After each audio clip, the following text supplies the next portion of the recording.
David নামের এই ছেলেটার একটা চমৎকার সুপার পাওয়ার আছে।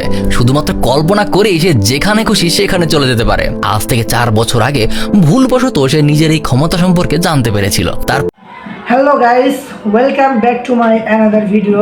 তো আজ আমাদের চ্যানেলের প্রথম দিন, তো কন্টিনিউ আমাদের এই চ্যানেলে প্রতিদিন নতুন নতুন ভিডিও আপলোড করা হবে।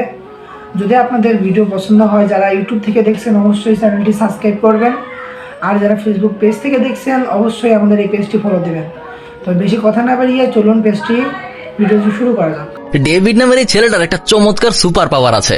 শুধুমাত্র কল্পনা করেই সে যেখানে খুশি সেখানে চলে যেতে পারে। আজ থেকে 4 বছর আগে ভুলবশত সে নিজের এই ক্ষমতা সম্পর্কে জানতে পেরেছিল। তারপর থেকে প্রতিদিন প্র্যাকটিস করতে করতে সে বর্তমানে নিজের এই পাওয়ারের উপর সম্পূর্ণ নিয়ন্ত্রণ নিয়ে এসেছে। যখন তার টাকার দরকার হয় তখন সে সোজা তার শহরের সবচেয়ে বড় ব্যাংকের লকারের ভেতরে চলে যায় আর অনেকগুলো টাকা নিয়ে নিজের বাড়িতে ফিরে আসে। তাই পুলিশ কখনোই তাকে খুঁজে বের করতে পারেনি। তো রোলেক্স নামের একটা গুপ্ত সরকারি সংস্থা আছে যারা মানুষের সুপার পাওয়ার নিয়ে গত 20 বছর ধরে কাজ করছে। আর আজ পর্যন্ত তারা মোট 5 জন জাম্পারদেরকে ধরে মেরে ফেলেছে। তখন তারা নেমে পড়েছে এই নতুন জাম্পারের খোঁজে।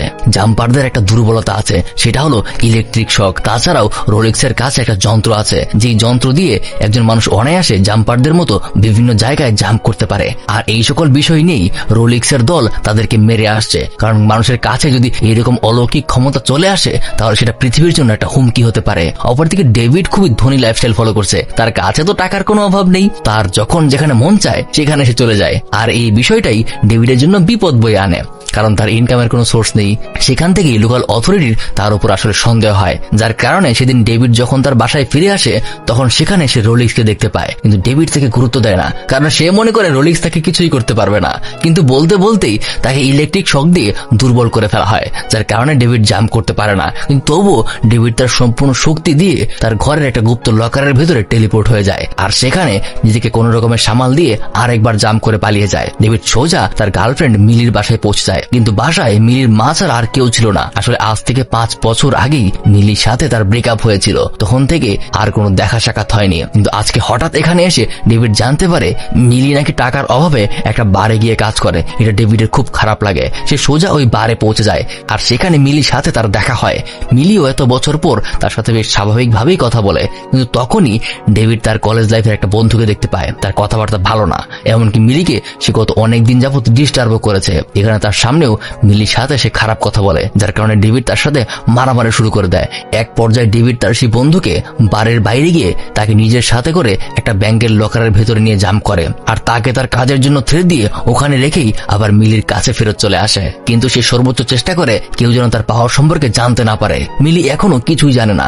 ডেভিড জানায় সে নাকি একটা বড় ব্যাংকের ব্যাংকার পোস্টে কাজ করে। বর্তমানে তার লাইফ বেশ ভালোই চলছে। তারপর দুজনে শহরের এদিক ওদিক একসাথে ঘুরে বেড়ায়। দুজনে খুব সুন্দর সময় কাটাতে শুরু করে। এত বছর পর তারা ভুলে গিয়েছে যে তাদের আসলে ব্রেকআপ হয়েছিল।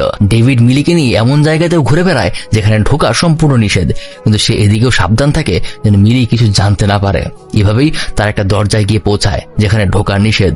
তাই ডেভিড মিলির চোখের আড়ালে গিয়ে সেই দরজার ভেতরে জাম্প করে আর সেখানে একটা নতুন মানুষের সাথে তার দেখা হয়। সে জানায় সেও নাকি তার মতো টেলিপোর্টার, আর একটু আগে সে রোলেক্স অফিসারদের হাত থেকে পালিয়ে এখানে লুকিয়ে আছে। এই ছেলেটার নাম গ্রিফিন।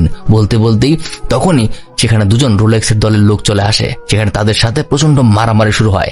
এক পর্যায়ে ডেভিড গ্রিফিনের সাথে তার এক গুপ্ত জায়গায় টেলিপোর্ট হয়ে যায়। অপরদিকে সেই ব্যাংকের লকার থেকে পুলিশ ডেভিডের সেই কলেজ লাইফের বন্ধুকে ধরে ফেলে।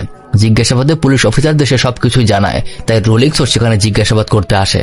তার কাছে ছেলেটা ডেভিডের সম্পর্কে সবকিছু জানিয়ে দেয়। সে কোথায় থাকে, তার গার্লফ্রেন্ড মিলি, এই সবকিছুই তাদেরকে জানিয়ে দেয়। রোলেক্স যখন জিজ্ঞাসা করে তার বাবা মা কোথায়, তখন সে জানায় যে ডেভিডের মা নেই, তার বাবা আছে। অপরদিকে ডেভিড সবকিছু স্বাভাবিক হওয়ার পর সোজা মিলির সাথে গিয়ে দেখা করে। সেখানে মিলিকে সে দ্রুত তার বাড়িতে যেতে বলে। অবশ্য মিলি কিছুই বুঝতে পারছে না, তবে এটা সে বুঝতে পারে যে ডেভিড অবশ্যই কোনো না কোনো ক্রাইমের সাথে যুক্ত আছে, কারণ কথাবার্তায় সে তার ব্যাগের ভেতরে বান্ডেল বান্ডেল টাকা দেখেছে।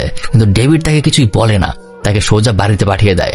তারপর ডেভিড সোজা তার বাসায় চলে আসে, কিন্তু দেখতে পায় রোলেক্স তার আসার আগেই তার বাবাকে সেখানে মেরে রেখে গেছে, যার কারণে সে প্রচন্ড রেগে যায়। সোজা সে জেলখানায় তার সেই কলেজ লাইফের বন্ধুকে ধরে জিজ্ঞাসাবাদ করে সে রোলেক্সকে কি বলেছে।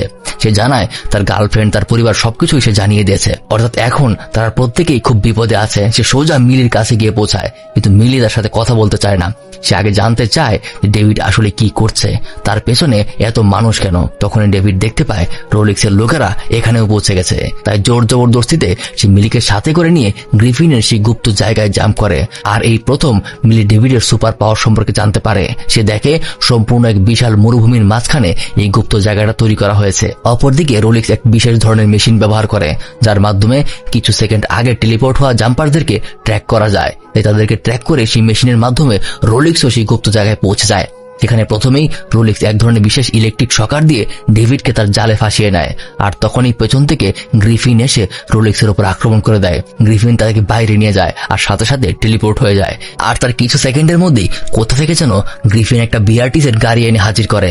সেই গাড়িটা সোজা সে রোলেক্সের উপর দিয়ে চালিয়ে দেয়। তখন ভেতরে মিলি ডেভিডকে মুক্ত করে দেয়, কিন্তু ঘটনাক্রমে রোলেক্স তার মেশিন ব্যবহার করে সেই গাড়ির নিচেই চাপা পড়া থেকে বেঁচে গিয়েছিল। আর সোজা তার সেই মেশিন ব্যবহার করে মিলিকে সাথে নিয়ে সেই শহরে ফিরে চলে আসে। মিলিকে সে তার বাড়িতেই বেঁধে রেখেছে, কারণ সে জানে ডেভিড অবশ্যই তাকে বাঁচাতে আসবে। আর অপরদিকে গ্রিফিন ডেভিডকে বোঝায় তার সাথে লড়াই করতে হলে প্রথমে তাদের সাথে থাকা ওই মেশিনগুলোকে নষ্ট করতে হবে। আর এই প্ল্যানিং করে ডেভিড সোজা মিলির কাছে গিয়ে পৌঁছায়, কিন্তু এবারও তার পরিকল্পনা বিফলে যায়। রোলেক্স তার লোকেদেরকে নিয়ে ডেভিডকে সেই বাড়ির সাথে বেঁধে ফেলে। তাই ডেভিড চাইলেও মিলিকে নিয়ে টেলিপোর্ট হতে পারছে না, কারণ তার স্কিনের সাথে এই রুমের প্রত্যেকটা অংশ যুক্ত হয়ে আছে। আর এখন টেলিপোর্ট হতে হলে পুরো রুম নিয়ে তার টেলিপোর্ট হতে হবে, যেটা তার জন্য খুবই কষ্টকর। কিন্তু তবুও সে হাল ছাড়ে না, সে পুরো রুমটাকে এমনকি রুমে থাকা প্রত্যেকটি নিয়েই টেলিপোর্ট হয়ে যায়। কিন্তু অবাক করার বিষয় হলো যে কোনো সাধারণ জায়গায় না গিয়ে একদম সমুদ্রের পানির তলায় জাম্প করে। সেখানে মিলি ডেভিডকে কোন রকমে সেই বাঁধন থেকে ছাড়িয়ে দেয়, আর সে আবারও নিজের শক্তির উপর কন্ট্রোল ফিরে পায়। তাই ডেভিড সবাইকে নিয়ে আবার তার শহরে জাম্প করে আর একটা লাইব্রেরিতে চলে আসে। আর ডেভিডের এই বুদ্ধি এখানে কাজে লাগে। সমুদ্রের পানির নিচে টেলিপোর্ট হওয়ার কারণে রোলেক্সের যতগুলো মেশিন ছিল সেই সবগুলোই লবণাক্ত পানিতে শক সার্কিটে নষ্ট হয়ে গেছে। আর এখন ডেভিড রোলেক্সকে ধরে তার সাথে নিয়ে সাহারা মরুভূমির একদম মাঝখানে একটা জায়গায় টেলিপোর্ট হয়। আর যেহেতু রোলেক্স তাকে ধরতে তার বাবাকেই মেরে ফেলেছে, সেই প্রতিশোধ নিতে এবার তাকে সেই জায়গায় ফেলে সে ফেরত চলে যায়। রোলেক্স এখন চাইলেও এখান থেকে টেলিপোর্ট হয়ে ফেরত যেতে পারবে না, তার মেশিনটাই নষ্ট হয়ে গেছে।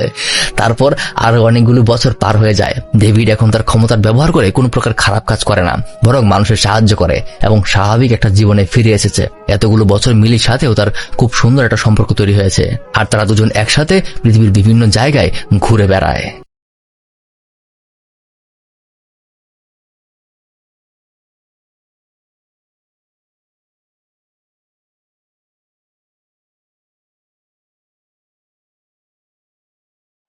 Hello guys, welcome back to my another video.